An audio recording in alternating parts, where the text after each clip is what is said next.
Du jour du fitness et de retour, on a un invité avec qui on va parler de cybercriminalité en entreprise, qui n'est autre que monsieur Guillaume Almeida. Bonjour monsieur. Bonjour Alice. Bienvenue. Merci. Je rappelle que monsieur Almeida, il est conseiller en sécurité informatique. Avec lui, on parle de cybercriminalité en entreprise, les risques de cette délinquance-là au sein de l'entreprise. Mais pour sous-tendre son intervention, monsieur Almeida a une vidéo que l'on vous propose maintenant.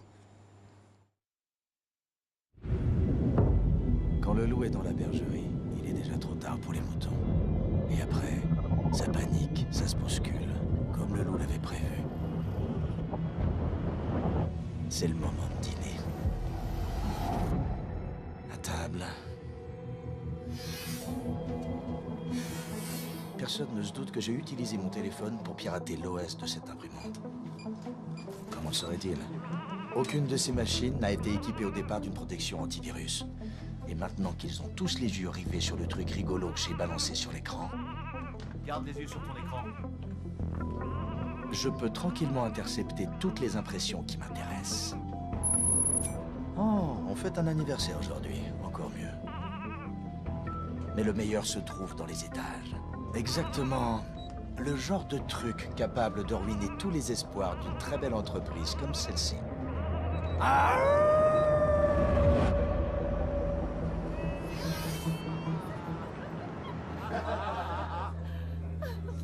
J'adore les fêtes de bureau. Ils ont l'air tellement heureux. Surtout Janice. Oh, elle pensait que ses collègues avaient oublié la date. Mais pas moi.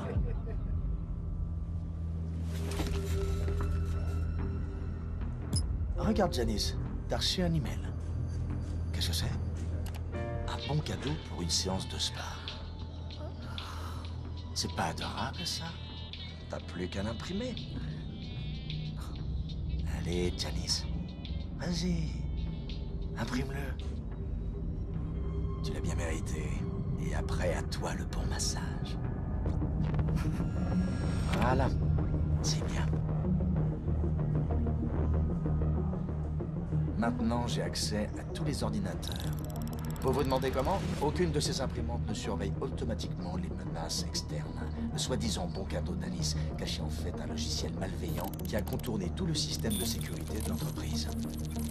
Ce qui veut dire que maintenant, je peux utiliser les imprimantes pour éviter le pare-feu et, surprise, mettre la main sur toutes les données non cryptées.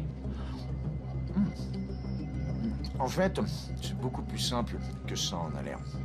Ces gens n'ont pas automatisé leur système de surveillance, donc ils m'autorisent à lire tout ce qui est imprimé ici. Mais en plus, cerise sur le gâteau, tout ce qui est caché dans leurs ordinateurs.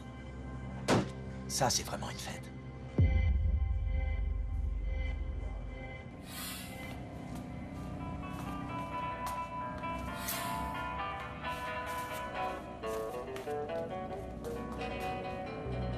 Demain, c'est le grand jour. Ils s'apprêtent à présenter à leurs plus gros clients une offre de capitalisation confidentielle. Je leur souhaite tous de bien dormir. Ils vont en avoir besoin. C'est fou le nombre d'infos personnelles que les gens laissent traîner. À croire qu'ils le font exprès. Un jour, on est vice-président. Et le lendemain, plus rien. Personne ne se doutera en arrivant demain matin que j'aurai dérobé non seulement leurs infos personnelles, mais aussi toutes les données financières de leurs clients. Le plus ironique, c'est qu'ils ont investi une fortune dans la sécurisation de leurs serveurs et de leur réseau. Mais personne n'a pensé au système de défense BIOS pour protéger les PC. Désormais, mon logiciel se sent comme chez lui ici. Attention!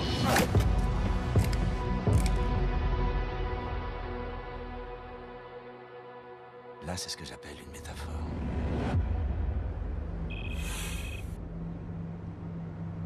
Ah, on dirait que c'est ici que se joue l'avenir des deux sociétés.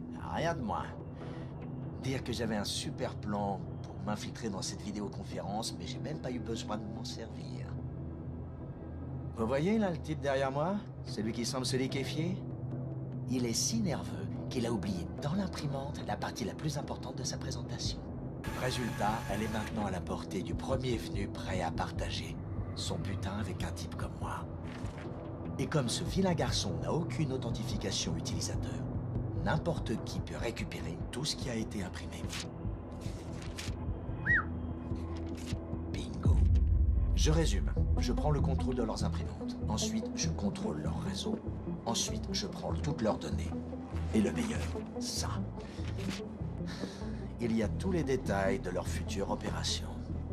Je comprends qu'ils voulaient garder ce petit secret pour eux. Après tout ce que je leur ai dérobé, ils ne seront pas prêts d'oublier cette belle journée. Je n'ai absolument rien contre eux. On aurait même pu devenir copains. Mais c'est pas ça le plus important. Pourquoi je divulgue l'un des secrets financiers les mieux gardés au monde? Parce que j'en ai envie.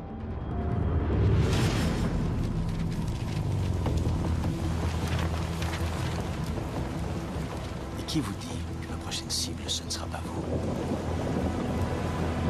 Ah, heureusement pour nous que nous avons Monsieur Almeida ici. C'est sûr qu'il va nous aider, en tout cas avec toute l'équipe de notre direction informatique, à sécuriser au mieux pour nous éviter l'intrusion de ce genre de personnage dans notre système. Rebonjour à vous. Bonjour Alix. Et bienvenue. Merci bien. En tout cas, vous épousez la démarche instructive et illustrative de Matin Bonheur avec cette vidéo. On a envie tout de suite de vous poser la question, à quel escient ceci?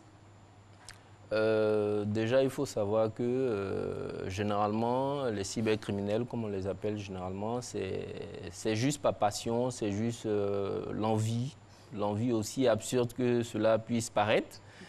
Il y a aussi en fait des groupes de personnes, éventuellement qu'on définit comme des cybercriminels, qui le font pour des rançons. Donc, il peut s'avérer prendre le contrôle d'une entreprise, le système informatique d'une entreprise, et en contrepartie, vous demander une rançon.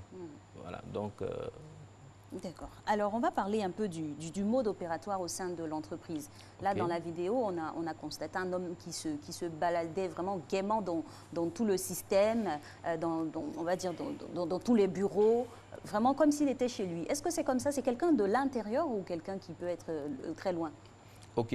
Donc, à ce stade-là, il faut dire que ça pourrait venir de l'intérieur comme de l'extérieur. C'est possible. On va déjà définir les cas internes. D'accord. Au niveau des cas internes, on peut avoir généralement un ancien employé de l'entreprise qui part de l'entreprise. L'erreur aujourd'hui que font bon nombre d'entreprises, de sociétés, vous avez un employé, lorsqu'il part, il vous remet généralement son badge, son ordinateur professionnel. Mais ce que vous oubliez, c'est que généralement, lorsqu'il vient, il se connecte avec son smartphone, il se connecte avec sa tablette, et tous ces périphériques, tous ces appareils-là, en fait, sont connectés par avance au réseau.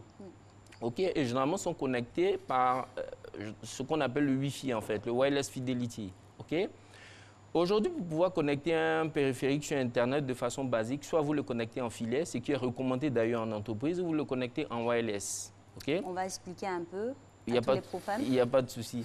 Le Wi-Fi, en fait, est un mode de connexion pour les nomades, donc éventuellement ceux qui sont amenés à bouger généralement et tout.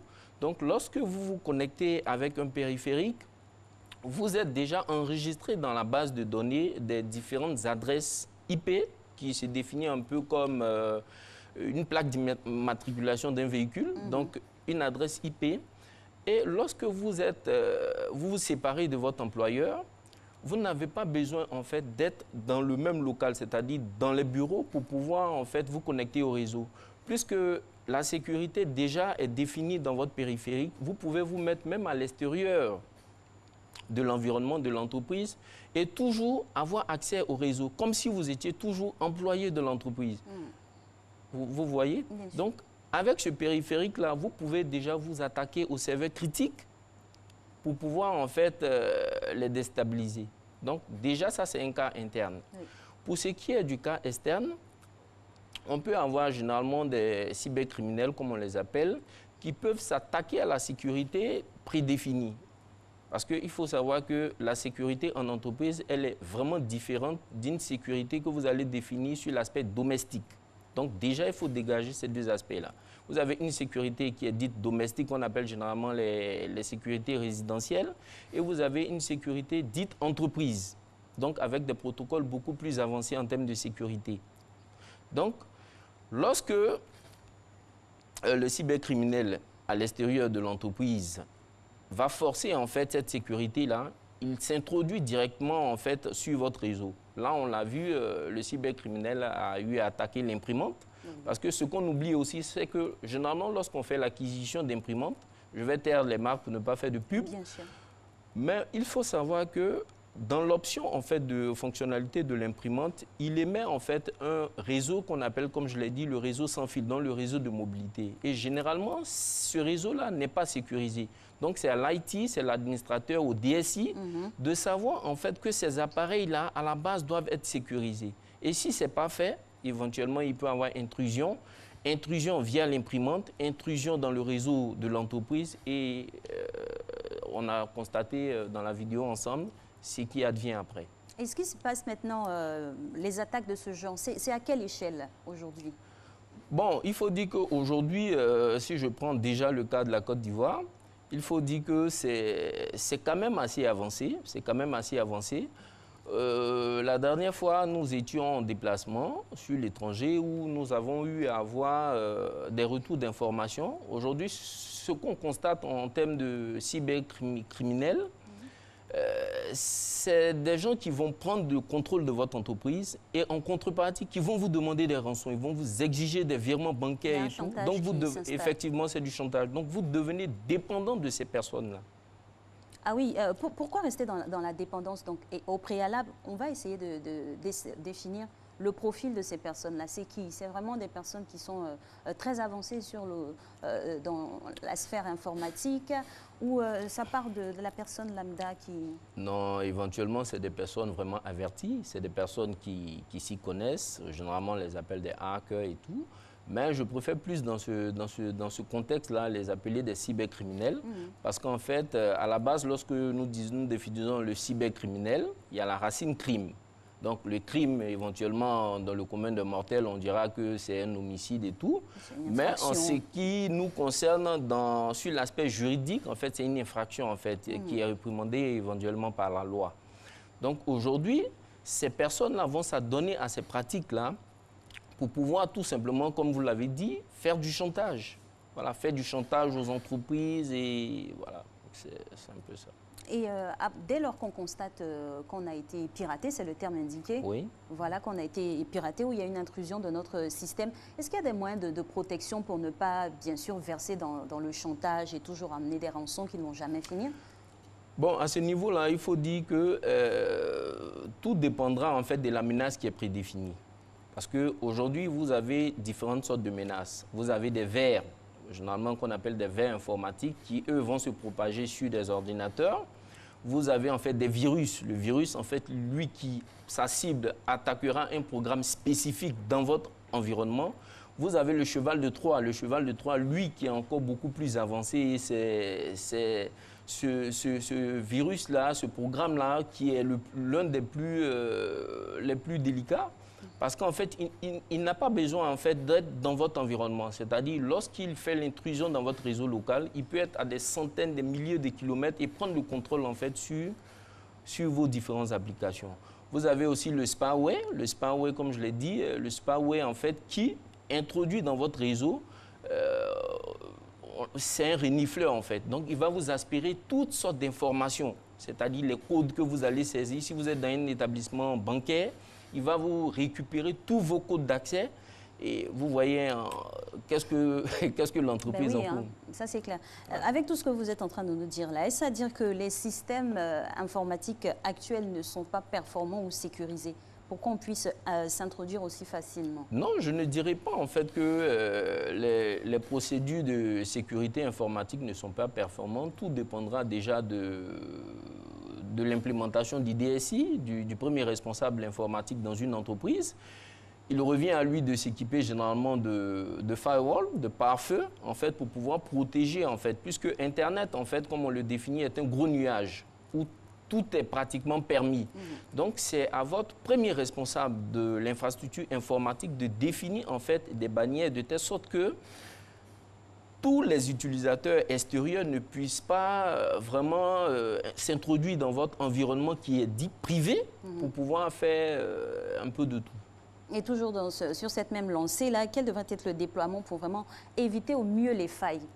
Et tout dépend aussi de sa capacité. Hein. Bon, aujourd'hui, on a la possibilité en fait de trouver des entreprises spécialisées dans l'audit sécurité informatique. Et ces entreprises-là existent bel et bien en Côte d'Ivoire. Donc, ces entreprises-là ont la possibilité déjà de faire l'audit de votre environnement, éventuellement pour définir des failles. Je ne dirais pas qu'on pourrait être à 100% protégé, mais on fera l'effort en fait de réduire au maximum le risque d'intrusion. Donc, vous allez solliciter par exemple, ce que je recommande d'ailleurs, 3 entreprises qui vont vous faire l'audit de sécurité de votre parc informatique, définir ensemble les failles et en fonction de ça, limiter au maximum le risque d'intrusion dans votre réseau privé. Et la ressource humaine en la matière, c'est aussi des hackers qui ont les mêmes compétences que ceux qui attaquent. Effectivement, effectivement. C'est bien cela, oui. C'est un combat, comme on le dit, c'est un combat. À ce niveau-là, on peut parler aussi des risques et des pertes que pourraient encourir les entreprises qui ne sécurisent pas au mieux leur système. Bon, en fait, comme vous l'avez constaté dans la vidéo, on l'a ensemble vu dans la vidéo. Mais c'est à quelle échelle? Ça peut prendre quel genre de proportion? On peut aller jusqu'à des fois des films assez qui relèvent de la fiction, mais qui peuvent se rapprocher de la réalité et ça va jusqu'à la sécurité nationale. Oui, et effectivement, on a vu aujourd'hui des gouvernements qui ont été piratés. Ça existe. Il y a des gouvernements aujourd'hui qui ont été piratés. Donc, c'est de vraiment s'équiper au mieux de différentes ressources pour pouvoir sécuriser en fait ces informations. Parce que le risque, il est permanent aujourd'hui avec l'avènement de la digitalisation. On est tous, aujourd'hui, on passe plus de temps sur nos smartphones et sur que toute autre chose. Dès que tu poses les pieds du lit, automatiquement, le premier réflexe, c'est le téléphone. Donc aujourd'hui, je veux dire que se sécuriser, c'est vraiment vital, c'est vraiment capital. Parce qu'aujourd'hui, on l'a dit, tu es vice-président dans la vidéo et demain, tu n'es rien. C'est-à-dire une entreprise aujourd'hui peut être à zéro juste parce qu'il y a une faille d'intrusion dans son système informatique. Et c'est vraiment très important de pouvoir sécuriser son réseau informatique. Et parlons toujours de sécurisation, on va dire optimale, le coût comparativement, est-ce que c'est accessible? Qui peut, en tout cas, s'offrir les services, par exemple, des 3 structures? Bon, à ce niveau-là, il faut dire déjà dans un premier temps, tout dépendra en fait du volume, non seulement du volume de données à sécuriser, mieux de la dimension de l'entreprise. Donc aujourd'hui, vous avez des PME, vous avez des plus grandes entreprises et tout. Donc en fonction du volume, il y a des sécurités de base. Aujourd'hui, pour s'offrir en fait un firewall, on n'a pas vraiment besoin de grands moyens, juste pour pouvoir filtrer en fait ces accès, savoir qui s'est connecté. Lorsque la sécurité en fait se porte sur la couche 8 du modèle OSI, puisque ça c'est purement technique. Ben oui, aujourd'hui, vous avez la possibilité via en fait le contrôle par utilisateur de pouvoir savoir qui s'est connecté, à quel moment s'est connecté. Donc on a l'historique en fait sur la personne connectée sur un réseau et c'est très très très important de le savoir.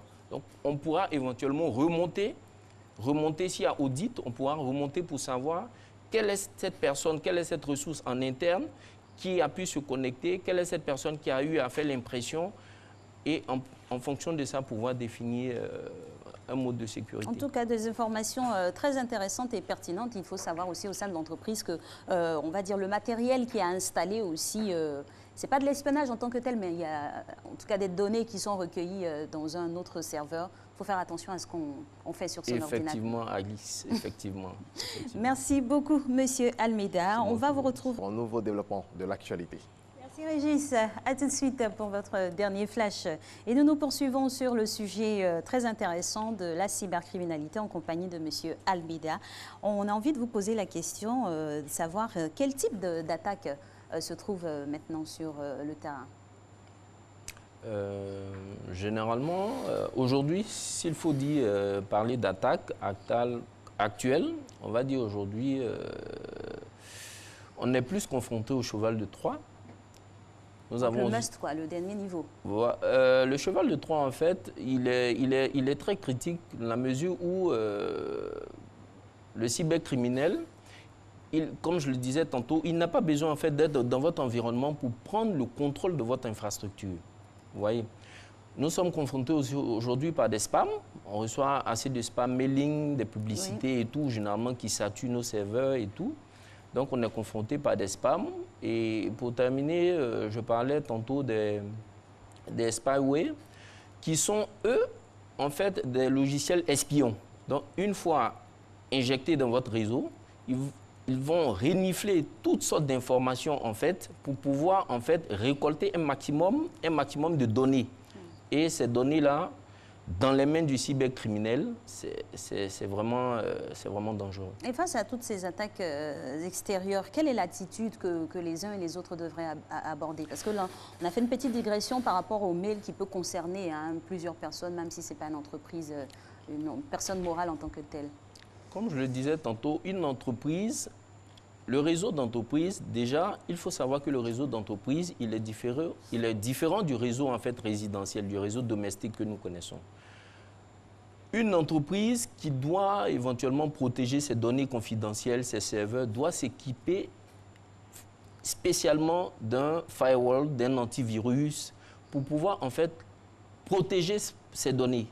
Aujourd'hui, nous recevons une belle délégation des constructeurs, des fabricants qui viennent, que nous recevons aujourd'hui sur la Côte d'Ivoire. Donc, c'est une invitation en même temps que je lance à tous les DSI de différentes entreprises de la Côte d'Ivoire. Ce sera le lieu de se frotter à ces différents fabricants, ces différents constructeurs-là, pour voir comment est-ce qu'ensemble, on pourra essayer de monter notre niveau de sécurité. Donc, ça, c'est vraiment une aubaine à saisir. Voilà. Je vais insister un peu sur le cadre de la digression, parce que M. Almeida est vraiment très ancré dans tout ce qui est sociétal, entreprise et autres, pour protéger l'utilisateur lambda qui a une boîte mail et qui recevrait peut-être des attaques. Quelle est l'attitude? Parce que mine de rien, c'est vrai qu'on peut ne pas être constitué en personne morale, mais faire quand même quelques activités via Internet. OK. Déjà, ce qu'il faut savoir, c'est que si vous êtes dans un réseau d'entreprise, la première démarche qu'il faudrait savoir, c'est vous êtes confronté à quel type d'attaque? Parce que j'ai cité pas mal de différents types d'attaques. Il faut savoir déjà, vous êtes confronté à quel type d'attaque? En fonction du type d'attaque auquel est confronté le réseau de l'entreprise, la démarche en fait suivra. Donc aujourd'hui, on va prendre le cas où il y a un ordinateur de l'entreprise, par exemple, qui est infecté, qui est piraté. La première démarche à suivre, c'est de voir dans quelle possibilité, si les serveurs, en fait, ne sont pas contaminés par cette intrusion-là, et de voir dans quelle possibilité vous allez les isoler. Donc, vous allez aller sur la démarche du cas par cas. Un traitement au cas par cas. Traitement au cas par cas, merci. Donc, vous allez essayer de faire vraiment l'inventaire de la menace et en fonction de l'inventaire, tirer éventuellement les conclusions, la démarche idoine qui pourra vous permettre de repartir. D'accord. Vous avez parlé aussi d'accompagnement de structures, on va dire, compétentes pour pouvoir aider les entreprises à se protéger. L'accompagnement, il est ponctuel ou il faut toujours faire une mise à jour D'abord, il est ponctuel, puisque les entreprises existent bel et bien en Côte d'Ivoire. C'est des entreprises en fait, qui sont spécialisées dans ce genre d'audit-là. Donc, vous les sollicitez pour ne pas faire publicité aucune, mais elles sont bel et bien présentes. Vous les sollicitez. Elles font l'inventaire déjà de tout le parc informatique, l'inventaire des différents utilisateurs, voir dans quelle possibilité vous vous connectez à Internet, vous arrivez à trafiquer, que ce soit sur l'Intranet ou sur l'Internet, et voir dans quelle possibilité mettre des machines, des règles pour pouvoir prédéfinir déjà le risque auquel l'entreprise peut être confrontée. Donc aujourd'hui, l'utilisateur en fait, qui se connecte sur le réseau de l'entreprise nous devons avoir une visibilité sur cette personne-là, savoir éventuellement qu'est-ce que fait cette personne, les différentes URL que visite cette personne, donc avoir vraiment des détails minutieux de tout ce qui se passera sur le trafic de l'utilisateur d'entreprise. Donc ces entreprises existent bel et bien, on peut toujours les solliciter, pouvoir nous produire un rapport d'audit et voir quelles sont les failles, que ce soit sur du wireless, comme je l'ai dit, est-ce qu'en entreprise déjà, puisque en ce qui concerne les types de sécurité sur le Wi-Fi, on connaît tous le Wi-Fi, aujourd'hui tu as un smartphone, tu te connectes au Wi-Fi qui te permet d'être mobile et d'être sur Internet, mais le type de sécurité en fait qui est défini en fait sur le réseau, est-ce que c'est une sécurité optimale pour l'entreprise? Si oui, si non, toutes ces questions-là vous seront posées et à la fin, la société en fait en question vous fera son rapport d'audit. Quelle est la fréquence de sollicitation pour ces entreprises-là? Ah oui, est-ce qu'il y a... Parce qu'on a vu également dans la vidéo qu'on peut ne vraiment pas s'en rendre compte du fait qu'on est attaqué. Effectivement. Et voilà, donc quelle est la fréquence pour un chef d'entreprise? OK. Pour ce qui concerne la fréquence, une fois de plus, tout dépendra, comme je l'ai dit tantôt, des différents chiffres que vous manipulez, du volume en fait du volume en fait. Et ça doit atteindre quel seuil? Le seuil minimal? Ben oui. C'est recommandé généralement chaque mois quand même de faire l'audit de son parc informatique. C'est recommandé chaque mois de solliciter une entreprise avec laquelle vous pourriez éventuellement être en contrat pour faire l'audit, pour voir s'il n'y a pas de faille. Il y a même des tests en fait, d'intrusion qui peuvent se faire parce qu'on est tout le temps sous la menace. Ça, il faut le savoir. Merci de mettre la frayeur, mais c'est sûr qu'il y a une solution aussi. Effectivement, il y a une solution, je vous rassure, je ne vous fais pas que peur. Il y a aussi une solution. Et comme je l'ai dit tantôt, aujourd'hui, nous recevons des acteurs des acteurs de l'industrie, des VP, des présidents qui sont présents, qui sont arrivés depuis hier que nous recevons sur la Côte d'Ivoire. Donc, je lance vraiment l'invitation à tous les DSI. Ce sera une opportunité de poser toutes sortes de questions sur la cybercriminalité en entreprise, sur la sécurité, quelles sont les procédures, quelles sont l'attitude à avoir et tout. Même qu'on est infecté ou à titre préventif, ce sera des questions qu'on pourra poser à ces acteurs-là qui ont fait le déplacement pour nous. Donc, c'est une aubaine vraiment à saisir. Et pourquoi pas d'autres plus jeunes qui pourraient s'intéresser à ce profil de carrière -là. Effectivement, Alix, c'est bien cela. Merci beaucoup, M. Almeida. C'est moi qui vous remercie. Plaisir